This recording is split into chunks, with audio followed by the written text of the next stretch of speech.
Ulrike Franke is a defense analyst at the European Council on Foreign Relations. She's based in Paris, but she comes from Germany. She joins us here at the Munich Security Conference. So, Ulrike, thanks for speaking to DW here. There's been a lot of focus on Germany's commitment to defense, both its own defense and the defense of Ukraine this weekend. Olaf Scholz is saying that Germany will finally hit the 2% of GDP NATO spending target this year. And he says that it will do that for every year to come. He seems to be trying to kind of give an impression of, okay, we're on this, we're on top of defense, our commitment to defense now after years of shortfalls. Do you think he's right? I wouldn't be quite so positive, of course. Yes, it is true that Germany is going to meet the 2% goal more or less, but of course with the help of the special fund. And there's always this question of what happens if the special fund, this 100 billion fund, runs out. Yeah, so let's just quickly explain the special fund. Yeah, sure. The 100 billion special fund is something that this government put in place after the invasion of Ukraine. So 100 billion extra money for the Bundeswehr, but it's not part of the normal defense budget. And the question is, once this fund runs out, do we have enough money in the normal defense budget? So there's a question mark there. So just quickly also to explain terms here, so the Bundeswehr is the German word for the German military. What kind of stuff do they want to spend this 100 billion on? Mm-hmm. So the 100 billion were mainly spent so far on F-35s from the US and other military equipment. So that's fighter jets? Yeah, exactly. That's fighter jets from the United States and other military equipment. It really is about modernizing the German armed forces.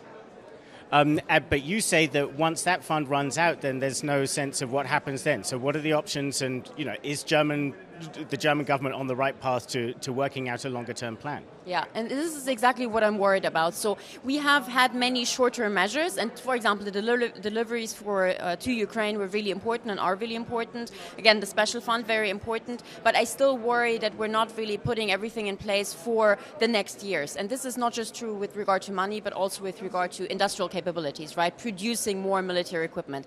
It feels like we've lost at least a year, if not almost two, to put those things in place.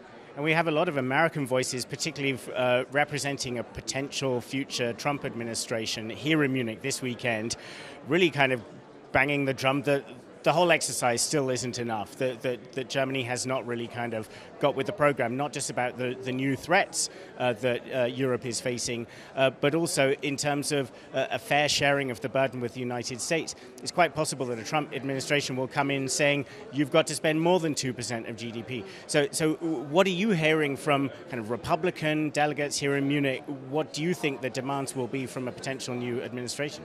I mean, what I'm basically hearing from everybody, the Republican delegates, American delegates in general, but also the Europeans, is that Europe needs to do more on defense. The thing is, I've been hearing this for the last years at the Munich Security Conference. This was always the main message.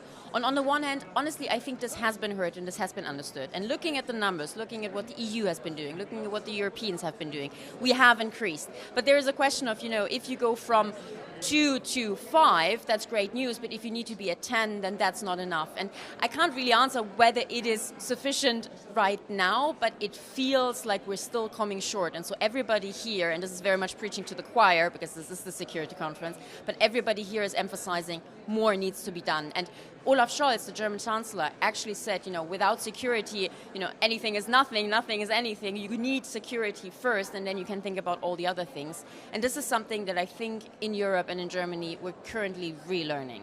So let's talk a little bit more about the potential Trump administration in a moment. I just want to touch on Ukraine, of course. We're talking about Germany's and Europe's security so far. Germany is also, Olaf Scholz is also out there saying Germany's been a very big provider of weapons to Ukraine. He's implicitly pointing the finger at other European countries, like, for example, France, which are providing quite a bit less. Are we entering a kind of a period of finger pointing within Europe about who's doing their fair share with regard to Ukraine? I think we've already had this over the last 2 years. There's always been this kind of ranking produced who gives most. And in a way, competition can help. Some countries maybe did more because they didn't want to fall back too much in that competition. Of course, France on the specific reproach would say that they don't make everything public, and they are also delivering really important weapon systems. But nevertheless, France is doing less than Germany. I think that we can agree on.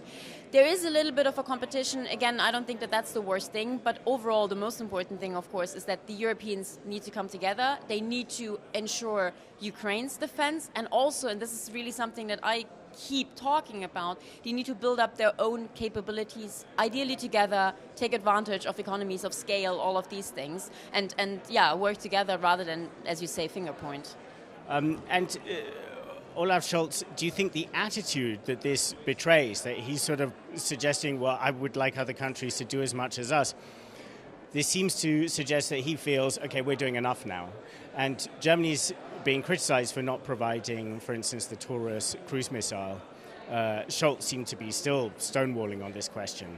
Do you think Germany should go ahead with that? And what do you think of this attitude that we seem to be detecting from Scholz? I think since the beginning of the war, Germany really has been in the focus of a lot of criticism, and at the very beginning that was warranted, and now it is no longer justified, I would say, because Germany really has been doing a lot. Again, how much is enough is very difficult to tell, with the Taurus missiles, I think we're too focused on kind of specific weapon systems, always kind of building them up as if these are the solution to this war. Would Ukraine have good use for the Taurus missile in their defense? Most certainly. I don't quite understand why there is this stonewalling of the specific proposition. That being said, would Ukraine win the war tomorrow if they got Taurus missiles? I highly doubt it. We already had similar discussions about Leopard tanks and other things. And so I don't think it's particularly useful, and Boris Pistorius, the German defense minister, said as much, to kind of keep focusing on this one weapon system. Germany is doing a lot. It should be doing more. Other countries should be doing more. This is all really important. We need to step up.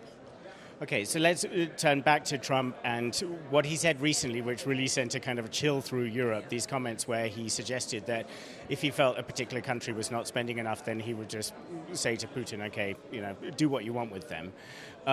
This has led to a lot of chatter about whether the nuclear deterrence that Europe benefits from the United States would really be strong enough under a Trump administration, whether he tries to pull the US out of NATO or not, but simply rhetorically there are kind of cracks in it.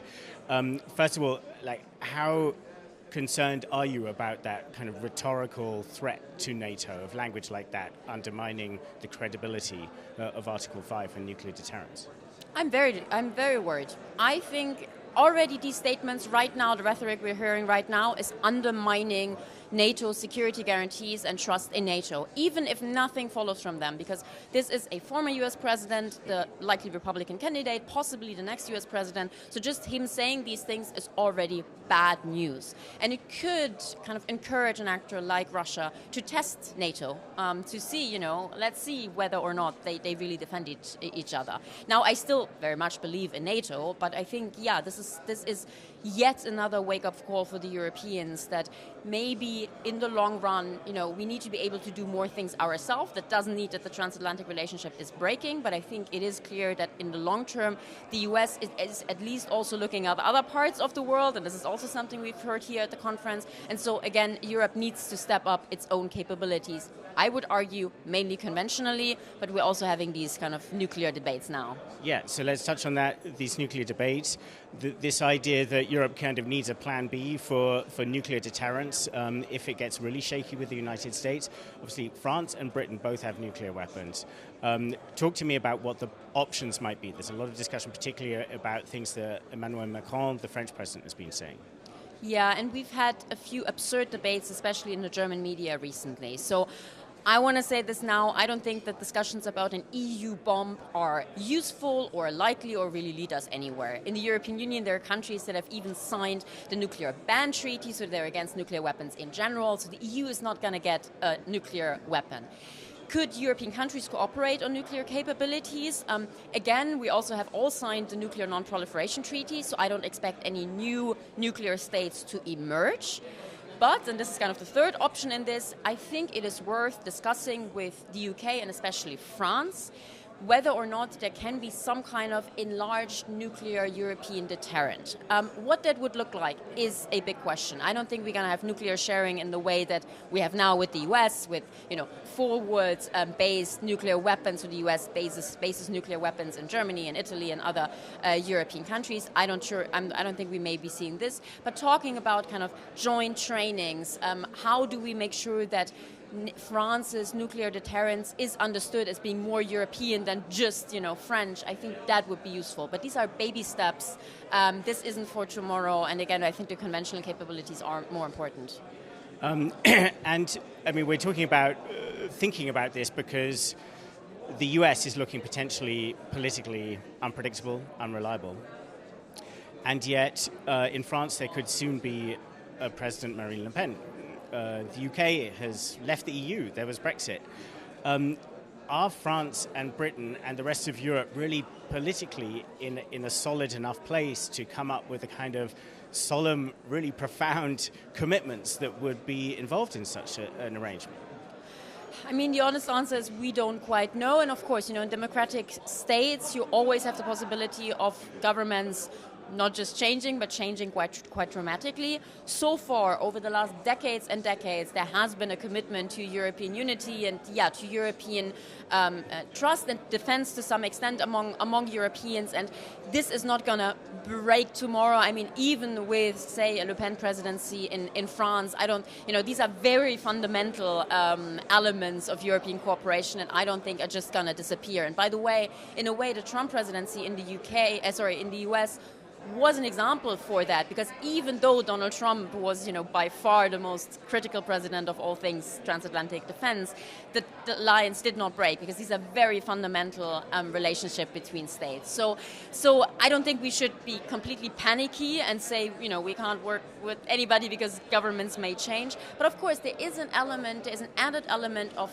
uncertainty at this time in Europe and in the world in a way, because there's a rise of certain, especially right-wing actors. And so, that's the world we're living in, which may again kind of point also countries to do more themselves, nationally.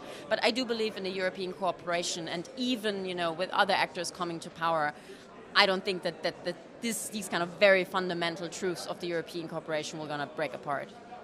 Ulrike Franke, thanks very much. Thank you very much.